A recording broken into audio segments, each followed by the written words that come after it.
Hey folks, Andrew Mark Rowe here. Welcome to my podcast, Sophia. Sophia is Greek for wisdom. If you pay close enough attention, it's pretty clear that everybody's wise in our own ways.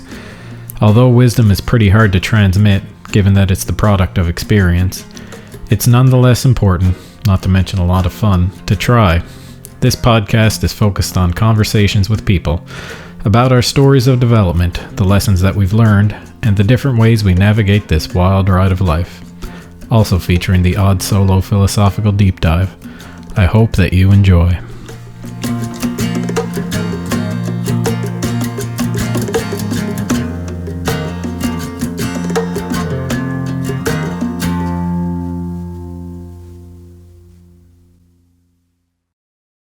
Hey folks, I'm here with Linda Ivany today. For any of you that might not know who she is, she's an enterprising yoga teacher here in Newfoundland who has set up some festivals and conferences over the past couple of years. I don't want to get into too much detail because I want to hear it all from Linda herself. So I'll start you off with an easy one. Linda, who are you? Who am I? How would you describe yourself? Okay. I am a nurse, yogi, who's living here in Newfoundland, who's from Toronto originally, but has some Newfoundland roots. And I'm a person who has probably always wanted to help people do the best thing that they can in their lives. Cool. That's a great description. So you're living. You don't live here in St. John's, do you? Or you got it? I do, yeah. Actually, I have a couple of residences, but my primary, driving license record reference is here in St. John's. But I worked for Eastern Health, which is a healthcare system in Eastern Newfoundland, and I retired a few years ago. So my retirement plan was to buy a place in Port Rexton near Trinity, open up a yoga studio, teach yoga from May until October. And then we have a place in Arizona and Phoenix, and to spend the other 6 months being a student and going down there for that time. Cool. And so you say you're not from Newfoundland originally. Did you grow up in Toronto? I did. I grew up in Toronto. My father was one of the transplanted Newfoundlanders who he emigrated to Canada in 1947 due to a lack of sustainable work, is how he would put it. And so I grew up in Toronto, and I didn't know anything about Newfoundland, really. We had lots of relatives that would come and visit and stay with us, and it wasn't until my aunt, my father's sister, came to visit, and I walked in the kitchen one evening, and she had a brown manila envelope, and she took out this picture, and it was Old Bonaventure, and I just went, oh my God, I want to go there. I need to go there. And I'd never seen the ocean, actually. And so in the next few years, it worked out that I was able to come here. And cool. Here I am. Yeah, ever since, been here ever since. Yeah. Well, between here and Port Rexton and Sedona. So you said you were a nurse. Did you get into that right after school, or did you change careers? No, I actually, my parents weren't really wealthy, and probably wealthy in spirit and in knowledge, I guess. They were just really making ends meet. And so for us, we didn't grow up thinking that university was even doable for us, right? It was like, you're going to get a job. And so I finished high school and, knew that I kind of worked in these jobs that I knew, I'm not doing this for the rest of my life. I'm not doing this for the rest of my life. So in high school, I actually worked in the laundry, folding sheets, and I knew that this wasn't something that I wanted to do. And when I finished high school, I got a job in an office. I was like, I don't want to do this either. So I went to college for a couple of years, and then I worked for a comptroller in a hospital. I'd never really ever thought of being a nurse. I thought it was even within my range. Mm-hmm. And so when I was working at the hospital, and I kind of saw that healthcare mode, and nurses made a half-decent salary, and I thought, I'm going to do that. So I went back to college. And then when I moved to Newfoundland, I went back to Memorial University and got my degree, and just kind of kept learning all along. Cool. Yeah. And, okay, so I want to know yoga. How did you get involved in yoga? How did it find you? How did you find it? I really believe that most people have an innate sense for that, would be the way I would say that. And that some people are seekers, like at a younger age. Some people find it later, some people never do that. And I think for me, I always was a spiritual person. You know, my parents took us to church here and there, but it wasn't a really strong religious background. But I remember being, as like it was today, being in a Sunday school class when the minister said, Jesus loves you. And I was just taken in with that. I just couldn't believe, like, wow, this is like pretty amazing. I still think of how powerful that sentence was to me. And I mean, I never dwelled on it or anything, but just like, wow, that is like so amazing. And so, like, I always had that little bit of like, there's got to be more to this world than just this. I don't think I was ever satisfied. It was like Toronto wasn't enough for me. And don't get me wrong, I love Toronto. It's like an amazing city, but I just always was hitting the concrete, and that's why when I saw the ocean, I was like, no, this is me, you know, it's freer. And I felt that way, like, even in seeking, you know. I think that I was just one of those people who was kind of looking all along. And then in St. John's, where, you know, I ended up meeting these boyfriends. I guess that's where I kind of got it from. And so one guy I was dating, he was a Jewish doctor in Toronto. And he was like, he looked like Jesus. He used to wear the Birkenstocks and his hair. And I think I was like, oh my God, I'm really taken in with this guy. And his aim was really to travel around the world. So when he finished medicine, he went off and traveled, like went to India and a lot of other places. But he was kind of my first person who was really interested in that philosophy. You know, we ended up sharing a place together, and, you know, we had the book Ram Dass, you know, Be Here Now. The whole book is written, Be Here Now, right? Written in 1,000 different ways. Yeah. And then the next boyfriend I got was actually my ex-husband, and it was the same thing. He had been to India, and that was what drew me to him. You know? And it was funny, similar thing for him, you know, he knew I was a vegetarian, and it was like, oh, wow. Like, and this was back in the late 70s, so that was kind of different. Not quite as common as it is today. So I think we're just walking that path, and that these people come in front of you, and each one of them gave me more of an insight. And then the actual yoga practice was with Lisa Schwartz here in St. John's. Okay. I don't know if you remember her, but she lived on Monkstown Road in one of those big old houses. Her husband taught at the university, and she was a really good Iyengar yoga teacher. And as soon the first class I went to, I was like, wow, this is it. This is it for me, right? I was just like, yeah. And I said, so when are we going to learn how to meditate? And she goes, you're doing it. And I was like, oh, okay. It's funny, eh? How simple it all is, but, you know, we all dress it up in so many different ways. Expect more. Yeah, exactly, right.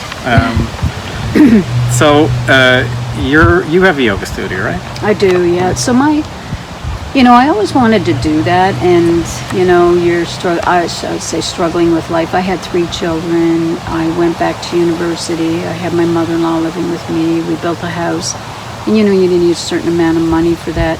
When I started yoga in the 80s, like, I could have opened up a yoga studio then. I mean, that's how much I wanted to do that. In fact, it's only the other day I was thinking, you know, I should have done that. But, you know, we wanted sort of a stable income. So anyway, I ended up, you know, getting into management and had a pretty good career in the nursing field. But it was always in the back of my mind that this is something that I wanted to do. My ex-husband used to say people are doing what they like third best most times, and I totally agree with that, because you probably couldn't live on what you love the most. And so when I retired, I thought this is the time to do it, because, you know, you have a little bit of a pension that you could cover your basic needs, and the rest of it would be just, you know, what you enjoy. And so I found that, you know, working at that, people go, oh, you're so lucky. I go, was it luck? Like, I really planned this out. It took a lot of work, and it takes a lot of perseverance. And in fact, I went to a yoga studio today, and the young girl's just starting out, and she said she had been in Toronto, and because there was only 5 students, the person closed it up. And I go, no, you got to keep going. You got to keep it open, because people will come. It's just how long can you know, hold out. It's almost like the universe sets up these tests of will for us, and, you know, That's true too, yeah. With my writing, I found that was the hardest thing. I mean, I spent years just doing it, getting up 5 a.m., you know, going to bed late, putting in the time whenever I could squeeze it in. I didn't even have a daughter at that point, but it was, yeah, I mean, there was a lot of times where I thought this is never going to happen, but, you know, you just keep persevering, keep at it. Even, I mean, at the end of the day, it's got to be because you love it, I think. Yeah. Well, yeah, because then you've not lost anything, right? You're not selling yourself out. And so for me, every day that I do yoga, whether it's with people or not, is what I love. So, you know, and I think that what happens is that when people come to your classes and they see how much you love it, it's like infectious, you know, and I get lots of people saying to me, wow, thanks so much for this. And I think it's mostly because, like, when you're really sincere, so it's not hard, it's not work, it's a joy. You know, I always say I feel like so blessed to have that passion, because there's more than I'll ever be able to learn for as long as I live. And that's like just so great, you know, when I see people that are bored or, you know, don't have things to do. So I think that, you know, that philosophy, I mean, Suzuki has it, right? You know, you don't have to be... The eternal student. Yeah, you don't have to be totally talented. You know, everybody could learn how to play the violin if you stick with it long enough, right? And I think that's like most things, but, you know, I think people will come if they see that passion that you have. And again, you're not losing a thing because you're still a student. You're always learning. Yeah, for sure, yeah. So what style would you say that you teach, or is there It's funny, you know, when I finished my 300-hour in Texas, you know, we had to do like the short biography, and everybody kind of writes that out. And I've been using it for the conference too, like trying to pick out people feel they should live a life of service and that sort of thing. And I was like, oh, what's my bio? You know, when I read other people's, and, you know, I have to say that you know, the style I was really, really lucky enough to first start with was Iyengar yoga. And then what happened to me with that is I got a little bit bored of getting the props, and I was like, oh, I want to move a little bit. And then I saw a yoga journal that had a vinyasa in it, and I was like, wow, this is cool. I could do this to music. Like, how cool is that? I was going to teach some kids at a church camp. And then I've just moved on, and I go to every style that, you know, I can, and, you know, I enjoy all of it. So mine's been built, but I think Iyengar's kind of been remaining back there, and that partly because it goes along with my nursing background too. I think it works really well together. Okay, fair enough. So when now you're running a couple of different things each year, and this is how I kind of got to know you, was you had this yoga festival in Trinity. That's right. That you do every May, or it's been for the past couple of years, and now you got the Wander East Yoga Conference that's coming up in October. And so, I mean, there's a lot of people who just end up teaching yoga, or you know, or just remain students. What was the impetus behind putting together this conference and this festival? You know, sometimes I think it's something that was a little bit greater than me in a way, but I always wanted to do that. And sometimes I think now, like when I'm going around organizing this conference, it's really what I did in my job with Eastern Health. I was a manager, and I'm doing the very same thing in many ways, except in a topic that I really enjoy. Instead of kidneys, I'm, you know, looking at yoga and yoga teachers, and instead of nurses, it's yoga teachers. But Trinity is always a favorite place of mine, and I always thought it would be amazing to have a yoga festival in the Rising Tide Theater. So just a special place. You know, I have a place in Port Rexton, and I was doing a lot of work with Hike Discovery, like fundraising. So I went to them and said, you know, would you be interested in partnering and doing, well, it's really a fundraiser for Hike Discovery. And they were like a little bit resistant, but then they were pretty open to embracing that. And so we did it the first year, and I was really, you know, showcasing the best yoga teachers in Newfoundland, because I've been around to a lot of classes, and we've got a lot of amazing teachers who have gone to study in so many places. And that went really well, and I think the attendance was great. You can see as soon as we put the registration on, all these people. So I knew the province was ready for it. And then what happened with the yoga conference is that once I did the yoga festival, and that was really different. A festival is kind of like fun, different sorts of things, but it has a different focus.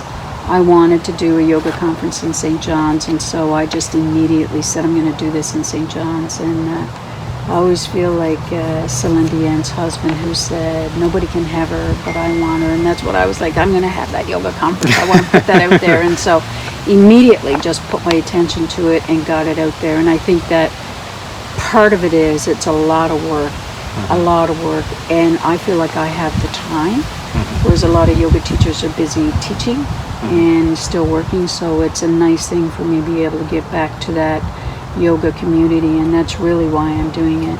And so it's been a real pleasure to be able to at least get it going and get it started. Okay. So the framework from that, I understand from our conversations that you've been to some similar types of events in other places, and I guess I just am I'm curious as to what in your own words, what is it all about? What's the conference all about that's coming up in October? Well, the conference is really about showcasing the talent that we have in Newfoundland. That would be the first thing that I would say. It's providing people an opportunity to go to a yoga conference at home. I'm from Toronto. I've been to the Toronto Yoga Conference. I've been to like the Sedona Yoga Festival. I've been to a whole bunch, and we've not really had a collective place to group. And so that was my main goal for the yoga conference, not so much the festival, but the yoga conference. And I wanted it to be provincial. And like we've got teachers that are, some of the top teachers in Canada. Some of the top teachers in the US. I think that's pretty remarkable. And just myself having to go away all the time to do something, I thought that it would be really nice to have something to offer at home, and to also provide a forum where yoga teachers could network. And they're really liking that part too. Also offering up for people who may be new to yoga to try different styles. And, that was a good option too, even though some people think the yoga conference is for yoga teachers. It's not. It's for everyone. Yeah, that's one of the... I've written these books, or I'm writing these books about, they're, fiction, like the yoga strength is fiction on its surface, but it really gets into some of the philosophical aspects of yoga that really are not discussed that much. I find that a lot of people think of yoga and it's just asanas in the gym, that's kind of like the prevailing attitude towards it. And, I think that it's an important thing to talk about, because yoga isn't a religion per se. Yoga is a series of practices, and I think that one of the things that turns people off of it is there's an expectation. I think, this is speaking from my own experience before I ever even came to yoga, that there's a expectation that there's got to be some kind of buying into some kind of something. Cult. Yeah. And I was there too, my ex-husband had gone to India, as I mentioned, and lived over there, and I've seen some people go and stay there for years and start to think a certain way. And I used to look at pictures of these people and think, oh my God, are they totally taken over? And I felt that way somewhat too. And then I used to always say, yeah, but they're not living in the real life. You have to have a job, you have children, and how can you meditate 4 hours a day and get closer to God and that sort of thing? So for me, I was kind of on the fence with it as well. But the more I learn about and I'm going to use the word science, it's an ancient science, it's over 5,000 years old. A lot of the principles are really basic principles to any type of religion, of just living good. Yeah. Really, of being service. And I think that's why it's an explosion today, in the sense that I watch people walk into that studio, it's dark, they get on their mat. Sometimes I think it's like, prayer mats. People get in there, they get into their own head, they're more self-reflective, they got a bit of time in their busy day to probably maybe touch a spirituality and take that time. And I think we're missing that. And when people go to yoga and then they start to learn a little bit more, they start to see that there's a little bit more to this. And they'll come up to me and say, I so needed that. And I know right away what they're saying. Yeah, you really do. Like, we all need that. And so you don't want to label something. You want people to really feel it. And when they feel it and then they kind of know, then it's just that it's there for them. Yeah. I guess that's the way to say it, you know? Yeah. It's very complicated. Like, if you read Yeah. books and things, I mean, they've got so many gods and so many this and that it can be overwhelming. That's why I really admire what you've done, because you really can articulate the philosophy really, really well. Thank you. That's probably a small percentage of people could do that. I appreciate that. That's very kind. But it's true, right? And so to be able to have that talent is pretty extraordinary, really. Most of us will get like a fraction of that.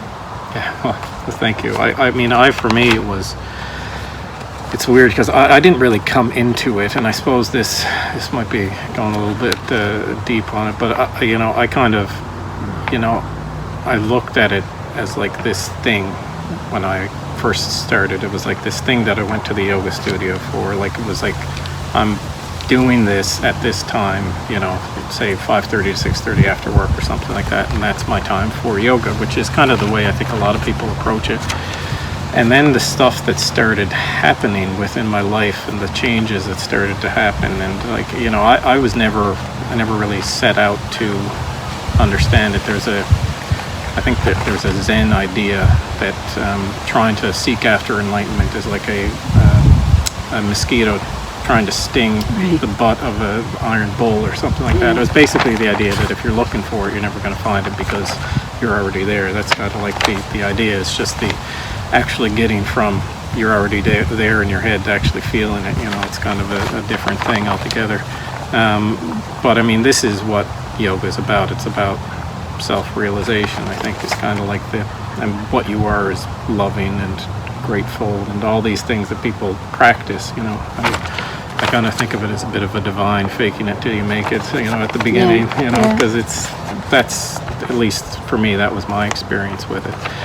But I think you're right. I think this is important that we talk about it. I mean, it's so disconnected. Like, our culture is so very disconnected right now, like as a whole.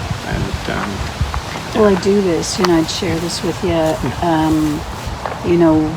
I took my kids to church, but it hasn't been like a real big part of our life. But I have one grandson, and this summer he was spending time with me, and we were in Trinity. And he said, "Nana, I'm going to go in that church." And I was like, "Oh, cool. Like how cool is that?" So I was sitting in the car, and I was looking at him in the rearview mirror, and he's 7 and a half. And I thought, what if I ask him, like, what religion he is? What will he say? So I said, "What religion are you?" And he looked at me, and he was dead serious, and he goes, "Hindu." That's awesome. It was really awesome. I started to laugh. He got a little mad at me. But anyway, we went in the church. He was totally taken in with the church, and I was like, oh, my God. Maybe he's got that little inner thing that's going to help him look for something more in life. That's what I'm thinking. Yeah. Right? And it was such a pleasure for me to see that flower unfold. Yeah, I've got a Ganesha plushie up in my daughter's bed. Like, it's like a plush doll of the god Ganesh. Just it's funny because it's like, for me personally, we never went to church. We never. I mean, every once in a while for special occasions, but it wasn't like not even every Christmas we would go to church on Christmas Eve or anything like that. But and I actually was a big fan of Richard Dawkins' The God Delusion, all kinds of I was a very militant atheist, and it's funny how much the whole thing shifts. And I thought a fair bit about how I'd approach this with my daughter. She's 2 now. I don't know when she's going to start asking those questions, or even how it's even going to come up. But it's definitely something. I think that it's something that we've lost the spirit of, to kind of use something self-describing. I think that what religion or what spirituality provides, I think we don't make any kind of allowance for in our society in any I think it's way. hard, and I'm not somebody who doesn't support any kind of religion. I think whatever it is that speaks to you, often what I'm reading in yoga, I sit back and go, oh my God. I mean, that's exactly what they're saying in the Bible. I mean, these are all truths. And I think the key is that when you start living a certain way, like when you wake up every morning and you're grateful, you could be a Catholic or you could be whatever religion. I mean, gratefulness isn't specific to any one person. You will then feel the benefits of feeling grateful. And so once you start practicing and doing things that are there, you start to see the results of it. And that's what I think. I mean, I don't know. Sometimes I go like, oh, maybe something else is going to happen. You know, everybody feels sometimes that something's going to challenge your faith, or you just don't know, because we all think differently and we all have a different perspective about what we're reading. But I think when it somehow resonates for you, you innately know what's good for you and what's not. You know, when you're feeling good and you're going down the road and it's good, you keep doing that. You know, when you do things that aren't good for you, that it's bad. Yeah. And you don't want to keep doing that. Yeah. So as a human, all you want to do is to kind of keep going, and where it's going to be feeling good and that you're, you know, improving the world somehow. Yeah. Well, it's funny, Joseph. So I was hugely influenced by Joseph Campbell. That's amazing. His tagline was "Follow your bliss," and did he say that? Yeah, that was kind of like my own way I get at it in my reading is "Follow your heart," but it's the same idea. You know, everybody kind of knows what's going to make them feel good, but it's just there can be any kind of reason why we don't do it. Could be, you know, feeling like you'd rather not get off the couch, or that was a big issue with me in my earlier days, or you know, that's you kind of he also said it was like kind of like when you start following your bliss, you'll notice that there's a track that has been there the whole time that you haven't really, like, you know, noticed. And this is you know, I think what we're all looking for. And another thing, I'm going to quote him again because the guy was a gold mine, but he just was talking about how he said he doesn't think that we're looking for an answer to the meaning of life. We're just looking for the experience of being alive. And for me, that's been ever since I started acting in a service-oriented way, you know, like that's kind of it, right? You know. Well, I think, you know, I mean, there's, you know, so much to life. I mean, I'm a nurse. I've seen so many people die. I've seen so many stories on how people lived. I just found that the people who, at the end of their life, were surrounded by loving family and friends were generally loving, kind people, mostly, you know, and that no one can really say for any certainty what happens afterwards. And as much as we, you know, would all pay the $1 million to find it out, it hasn't been there. So I think you just have to go like, follow your bliss, I love it, or follow your heart, because that's what you know. Yeah. And that's what you're getting the direct results from. I know that I strayed from yoga, not so much because I didn't want to do it, just because I was super busy. And when I would go back to it, I felt like, oh my God, like I'm really missing this. So like, how cool is that, right? I haven't done any asanas in like, it's been a long time, and I'm like, the bag is calling, because I know as soon as I go back to it, I'm going to start, you know, feeling great again. But and then it makes you feel a little bit better. Like I was saying, this summer, you know, I was teaching a lot, and I'd watch people come into the class, and then when I'd watch them leave, I would be going like, wow, she looks really good. And I was like, that was after the practice. Like, they looked really pretty, right? Which is kind of a funny thing, that why I hadn't noticed that, but people look better when they leave. Yeah. So that's got to be good for you. Yeah. And it must feel good to be the person who's walking them through all the poses, you know, that have had that effect on people's lives. Well, I love that. I love helping people grow, and I, you know, as a manager, I mean, I had to deal with a lot of good and bad things, and I deal with a lot of people that I didn't really like that much. That's why I got the word namaste tattooed on my arm, right? So that I would be reminded to see the light in them. Yeah. Because that was a little bit of work. Yeah. You know, I've like been there, for sure. And, but it's true. And then the more I practiced that, even in my job, like with people, and treated them with more respect and whatever, things went way better, right? Yeah. There's ways of doing that. And I think that helping people achieve in a yoga practice, like, it's just been great to see people progress really well and have it integrate in their life. Like, it's been a real pleasure. Yeah, that's awesome. Yeah. Goat yoga. I'm very interested in this because I've seen it on your webpage. Yeah, it's kind of a fun thing. This young girl that I was just talking to today, she was like, I don't know what I feel about people doing beer yoga and stuff. And I said, well, I taught yoga in a brewery once. We didn't do it with the beer. And I kind of agree with her. I mean, it's certainly losing its thing. But the goat yoga, in Arizona where I go, they have goat yoga. And, it looked like a fun thing to do. But my daughter and her boyfriend her boyfriend has a farm with sheep and they have goats, and I watch how hard they work, and I guess I've been turned on to the farming community and small animal farming in Newfoundland in particular, and how hard that could be. And I thought that maybe what I could do, throwing in my service in places where I see it might benefit, is to help by raising awareness of small animal farming in Newfoundland by offering a goat yoga class. We're going to do our first goat yoga class at the farm and market in Campbell. Okay. And their reason for being is to really support farmers, and they really embraced the whole situation. So I've been practicing with the baby goats this week, and it's been really interesting in that, what people want to do is they want to interact with the goats. Goats are an animal that we have as pets. People don't get to see them very often. They're really funny, they're curious, and if you're doing yoga, like, they'll wander around, and people just really like it, like the way they jump around. So I've been practicing with them this week and, training them to, eat from my hand. And so the main reason of doing that is to try to help that group of people, like, I don't know, create some more awareness, because, I hear people saying all the time, if the fairies aren't running, we're not going to have this and that. And I just love the fact that we're living right now and what's happening right now, because our society is digging deeper for things. The other day I went to a workshop in Elliston on how to dye natural fabrics with lichen. Okay.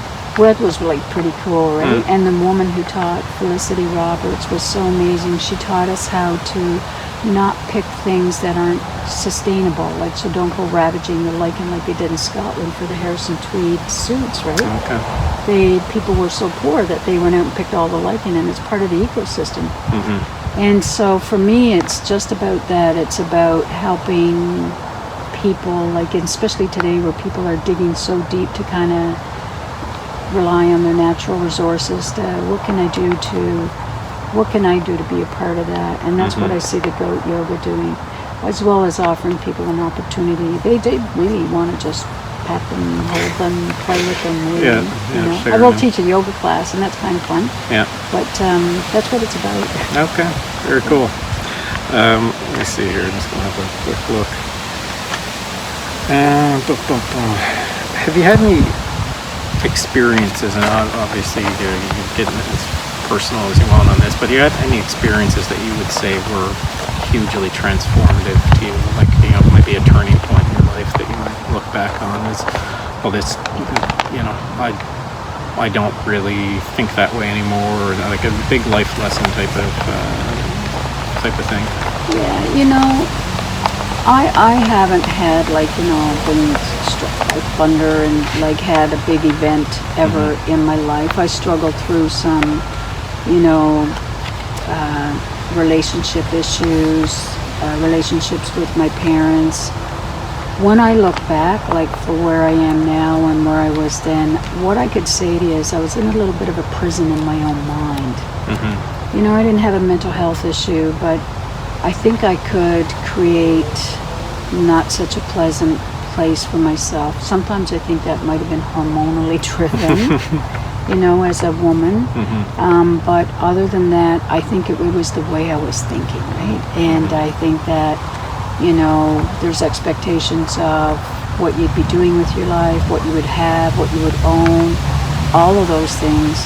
I wasn't walking around really looking that leaf on that tree and saying, wow, isn't that cool? Like you're on LSD or something like that. It's so amazing that once you turn your attention to doing things like that, I think that yoga has really helped open up my mind more, so that I'm just like a way, way happier person.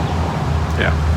And it's just the readings, right? And I have some great yoga teachers in my life, and a couple of in Arizona, and we're you know, one of them will say, Linda, you have to come to this lady, like she's amazing. So I feel even more blessed that I could be turned on to, like, there's more people out there that can give you more of this, that it's just like unbelievable. And like, you know, when you read it, you're just like, wow, I didn't know that. So I was pretty lucky, but that didn't happen until like later in my 40s, I would say.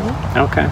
It wasn't there when I was younger. So you're having readings with like a medium, psychic, that kind of thing? No, I haven't gone down that road, No. but I have some friends now who are doing that. And, Okay. and again, you know, you're always wondering, what does that all mean, right? I have a partner who's an atheist and believes in nothing, really. But I think, like what I would say, you have to be guarded with yourself and do what you feel is right. And you have to be your own measure. All of those things, right? So it's like we have that gut feeling. We know when we walk in a room that it's not quite right. People will always say that I knew there was something wrong, or I knew from the moment I met him. You just have to go with who you are, and I think that's probably the safest thing to say about all of that. Yeah. That if you stay true to yourself, and I mean true to yourself in, you know, someone asks you to do this and you don't really want to do it, and then you do it, and then you wake up the next day going, I shouldn't have done that. You want to try to stick to yourself as much as you can, and then I think you're really living that yoga. Yeah. The adventure life. Yeah, I'd like to be able to say, because I see this all the time, like a lot of yoga teachers, like, oh, you know, this big event happened, or this or that, and maybe that's what it took for them to see that, and that's all good. But I haven't, you know, I've led a fairly uneventful life in some ways, you know, but I do look back and I think, oh my God, how much time did I waste on thinking about different things, and just, you know, ruined my days. I let that do that. How much more, I think that sometimes, like as a grandparent, they say it's so much better, and it kind of is, because I think most people, when they get a little bit older, have let a lot of things go, and you start to really appreciate things, and you're like, wow, this is like so amazing, right? Yeah, fair enough. Yeah, I sometimes think about the time that I spent miserable as, like, you know,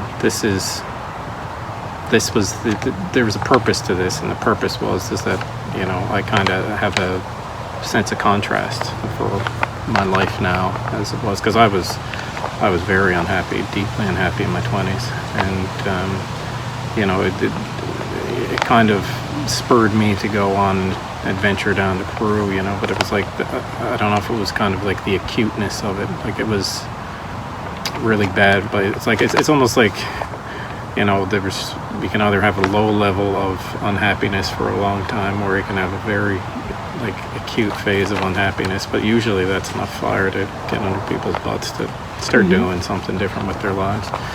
I think it was Carl Jung who said that no tree, it is said, can reach to heaven unless its roots reach down to hell, and I think there was a lot of wisdom in that, you know, so I'm grateful for all of it, even though I'm much happier to be on this end of things than... Yeah, and you know, I mean, I'm a nurse, and I've seen so many people dealing with so many different things, and certainly one of the things that, you know, I see yoga as being a real positive thing for, because when I was younger, these weren't things that were either talked about or given a label. Maybe it was there, or we often say that. Anxiety, stress, I mean, that was just a given. It's not stress, you're working hard, like, you know? And now, as again, I keep saying, I'm really happy to be living now, because people are giving attention to all of these things, and in a way that they so deserve. And I think that whatever it does to take you to the path, like, I don't see how you can kind of live, eat not well, not feeling good, like you're missing a lot. You got to feed your head. And it's that song, isn't it? You know, Go Ask Alice.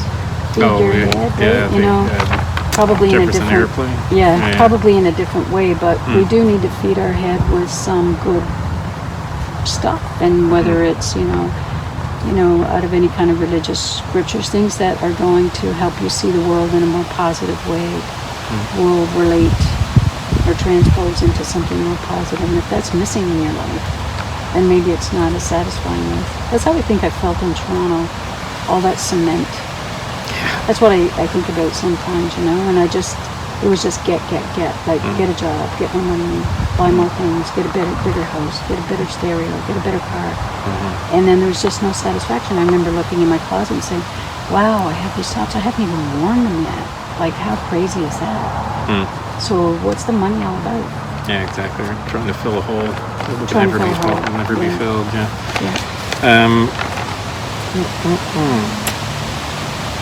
What is the most exciting place you've traveled to, would you say? India. Yeah, just because it was so different, and it was so like turning the clock back. I loved it. Like, I just could not get over the number of people. I went with a couple of friends who had been there a few times, so it was easy for me because this fellow George took care of everything for me, and I just had to follow along with him. And I just would look with my mouth wide open, just the volume of people. And I'm from Toronto, where there's a lot of people, right? I mean, the 401 is probably one of the busiest highways. But what amazed me in India, like with that volume of people, was the driving. Like, you'd be in the car, and the guy would go to pull out, the driver, and everybody would let him in. Whereas in Canada, everybody would cut you off. And you could see how they've learned to merge of a whole bunch of beings into one, into this mass. And I saw that over and over, and the whole time I was there, which was over a month, I think I only saw maybe 2 altercations, and I've always thought that was pretty amazing. But I just loved it. It was a real country of contradictions, as much as there was good, there was bad. And, I think you have to be ready for it. It wasn't anything short of what I expected. And, I think because I lived in Toronto and there's a large number of Indian people there. But I just loved it. Like, I would easily go back, but I'd want to go back for like 6 months. Like a real trip of it. A real trip of it. Like, really, the train system was amazing. I guess the British influence there, the telephone system was amazing. But people were so still, like life was years ago, so very simple. And I love that fact. Like, if your father was a barber, you were going to be a barber. So there'd be like little sheds up and down the street, and it would be someone was a tailor, someone was a barber, someone, made shoes. And it was a simple life for the most part. And you knew what your future would be. A lot of the yoga teachers I had in India said that, most people in India don't do yoga. Even though it's like, it's happening more and more.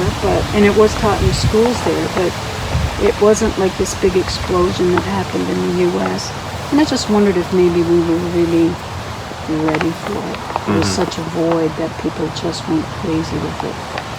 Yeah, I mean, we've, like Western civilization, at least since the Enlightenment period in the 17th century, I mean, that's, and then Nietzsche with God is Dead and all this kind of, like, this whole thing. I think you're right. I think there was something had to fill the hole to some degree. And, I mean, it's not for everybody. I think that in terms of not everybody's going to find it. Some people go to the end of their days and never find anything spiritual. And some people who never do yoga are yogis, but in a different way. So I've met lots of people, but you're right. I think there's a lot of information out there in our world, and some of it resonates with you. And maybe I just thought at the time it was a really trendy, sexy thing to do because the Beatles had gone to India, like in the Maharishi, and so it was part of our... What's LSD? Yeah, I know. It was part of our culture. Yeah. And then, Woodstock, and then all the musicians and the music that was kind of coming up. People were really missing a lot, and maybe that's what it filled. I'm not sure, but for me, the more growing of that is just far more personal and just an innate person who I am. Yeah, for sure. Okay, so this is might be a bit of a difficult question. If you had to name one bit of wisdom that helped you the most, what would that be? Just the, I suppose, simple precept that you've, if there even is one. Yeah, I think to me the two things that are just so simple is being grateful and being of service. Those are the two things. I was always amazed at what people would do for little in return. You know, I like to see it with people. You always think it's the rich people who will kind of give back, but people who have very little give back. And you see people who do that in every walk of life. And I think it's just about like gratefulness, forgiveness, kindness, service. I think to me those are the most simple. I don't think I was always grateful. And grateful in a sense. I think I was always like, woe is me, you know, I don't have this, I don't have that. You know, my parents didn't get me this. Not about that. It's about like, hey, I'm grateful I'm alive today. Look how beautiful the trees are. The sun's out. We're not living in a war zone. Like there's a million things to be really grateful for, and how much better you feel. But also the service. I think that's a really big thing, and I just love seeing what people do. People are way kinder than I ever thought. Yeah, I've noticed Have that you noticed too. that? Yeah. Constantly, you go, wow, I didn't realize that they would do that, you know? Yeah. And so it's really, really nice to see that. Yeah, for sure. Other teachers or philosophers or religious figures that had a big impact on you? Or is there anyone in particular, or has it kind of just been... Yogananda. Yeah. Love Yogananda. Yeah, and it's funny, you know, I have read somewhere that Steve Jobs read his book every year. The Autobiography of a Yogi. Yeah, and gave it away to everybody that he met. Now, I can't say that I found it that easy to read when I first got it. And again, maybe some of the concepts are a little bit more foreign, and they could say, like, I remember when I was teaching these kids yoga, and they go, Miss, when are we going to levitate? And I was like, oh, we're not. But that was their concept, right? And that's then my father's, really, you know, when you get the floating yogi, and it's kind of like the old thing, And I think that, you know, looking at these yogis who go away in a cave, and, you know, that whole divinity thing. I just watched this little YouTube video on this woman it's a Russian documentary on this woman. I think her name is Agrafia. And these guys go up 300 kilometers on this river in this riverboat to interview her. And her parents were Christians. And when, you know, the revolution occurred, they kind of went to the hills. And she was raised there. And I was watching her, like, every day she sings and, you know, reads her divine books, and I thought, well, there's a yogi right there. Like, this lady's trying to live her life with that connection, with no church around, with whatever it is, and she's making that connection. And you know, I just think that, like, it's happening. Yeah. You know. Well, that's what Yogananda said. He said that self-realization is the only goal of all the religions. I mean, that's, you know. And every time I go down, like, there's a temple in Phoenix, and I go there, and when I go to Italy, I'm going to go over to their temple and just look at his eyes, and some people look like they're, like, really enlightened, right? And I mean, it could be cataract or something, like, you don't know, but he's got that look, doesn't he? It does. And when you see some people, like, you just see, they look really like bliss. Yeah. Like, and what's his name? Neem Karoli Baba, Ramdas's guru. I always got that from him. Yeah. Right. And I guess I would have to go back and really give credit to BKS Iyengar and Krishnamacharya to be bringing that to the West, really. I mean, they, you know, the West went to them, and then they certainly came over. I've been overdosing on some of the YouTube videos of BKS Iyengar, like, because I never did study with him, but I studied with a lot of the people that did study with him. And I'm really, it's kind of funny because you go, oh, it's not as mystical as I thought. It's pretty basic. But then at times he'll send out a message, and I go, oh my God, that's so good. Like, the other day I was watching one, and he said, you know, when you're doing your pranayama, don't lose your energy. And I was like, oh, really? I got to ask somebody about that, because I'm not sure if I know how to really do that, but I understand what he means. And so it's been fun to go back to some original, and luckily we have had that, to be able to do that, to go back again and learn a little bit more. You know, the more you're talking about Joseph Campbell, like, I had read him about 30 years ago, but it's like, oh, go back, because there's more there for you. Yeah, these, I made I read Joseph Campbell 10 years ago, I think, for the first time, and I read The Hero with a Thousand Faces because Star Wars was modeled heavily on it, and I was like thinking about being around. Like I hadn't gotten my head around it yet. I was getting close, but the hero's journey as model for a story, and which is apparently when George Lucas was writing Star Wars, he consulted with Joseph Campbell quite a bit about how it was all fitting together, and it was so opaque to me 10 years ago, and then 6 months ago on Netflix, The Power of Myth, I think, is still which was the interviews with him back in '87, I think, right before he died, which was at Skywalker Ranch actually, because they were buddies by the end of his life. But you look at something someday and it means nothing to you, or it just seems like mystical mumbo jumbo, and then a few weeks, decades later, you go back to it and you find, wow, like I understand what they were getting at now. I think it really is.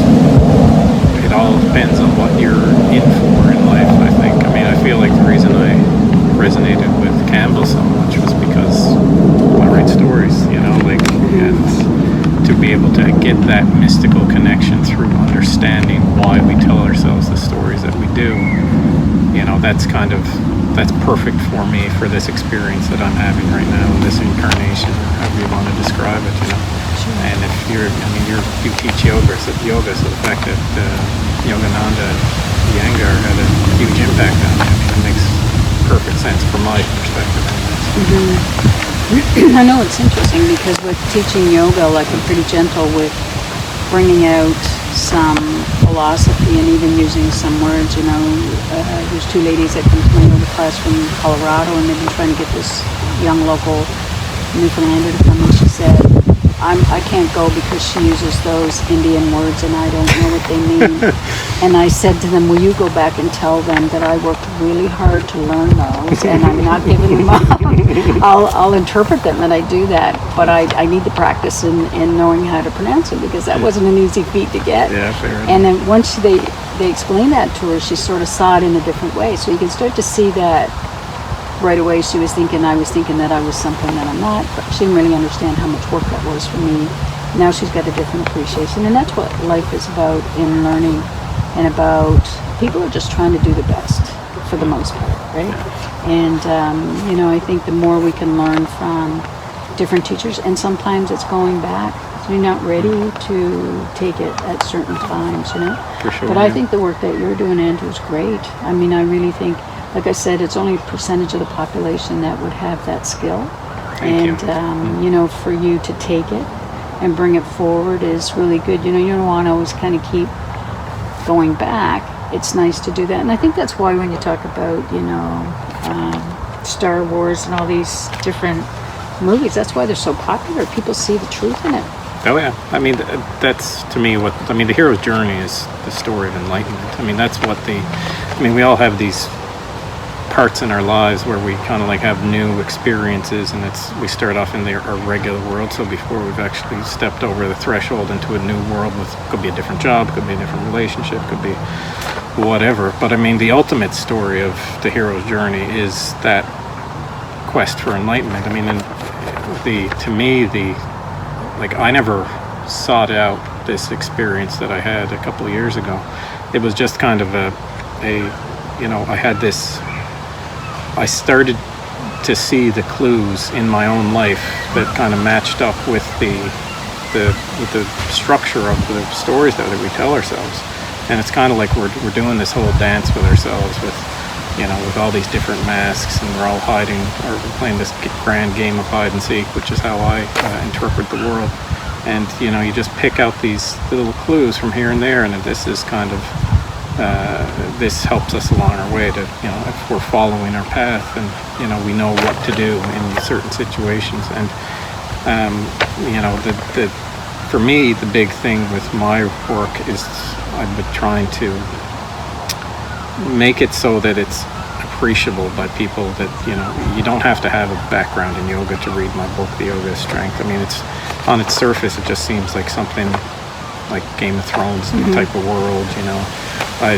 There's some little signals, you know, within the story that, you know, there are some like words from Sanskrit that are put in there that are kind of like part of it, but for the most part it's a story about knights and wizards, and there's a dragon, like, you know, all this stuff that, you know, and that's what I grew up with. My earliest memory was this, watching The Hobbit at my parents' house, and, you know, ever since then I kind of like set the stage for my own life. But yeah, I mean, I think that's one of the things. I think it's very important to respect and honor the traditions, but we also, like, life isn't a static thing. It's always moving forward and always changing, and, you know.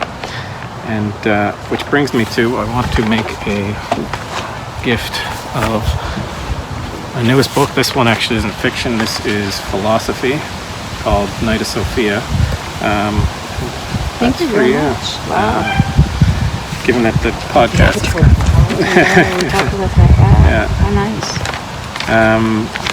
Yeah, so thank you so much, Linda. I really appreciate you taking the time to having a chat with me. Thank you for asking me. It's a real pleasure. Yeah, thank you. It's such a beautiful day. Yeah, it is, isn't it? Yeah, this was great. It actually worked out perfectly. I just want to mention one more thing. So this podcast is powered by Caritas, which you can go to poweredbycaritas.com. All the work I do outside my day job, I'm basically giving all of it away. And, you know, I want to encourage all you listening to think about giving something away today. It doesn't have to be money. It can be your time or your presence. You know, I do have a donate button on my website at enginemarkrow.com if you want to give to me, but I would just encourage you to think about the people in your life, and like Linda was talking about, being of service to people. And you know, if you can pay anything forward, or just do stuff just for the sheer fact that you love the people around you. And yeah, that's my reminder that I you know, I love to give people. I had my own experience of say enlightenment, and it only happened as a result of giving a part of myself away. So it's very powerful. It's a superpower, and I think that's it. Great. Thank you very much. Linda. Thanks. All right.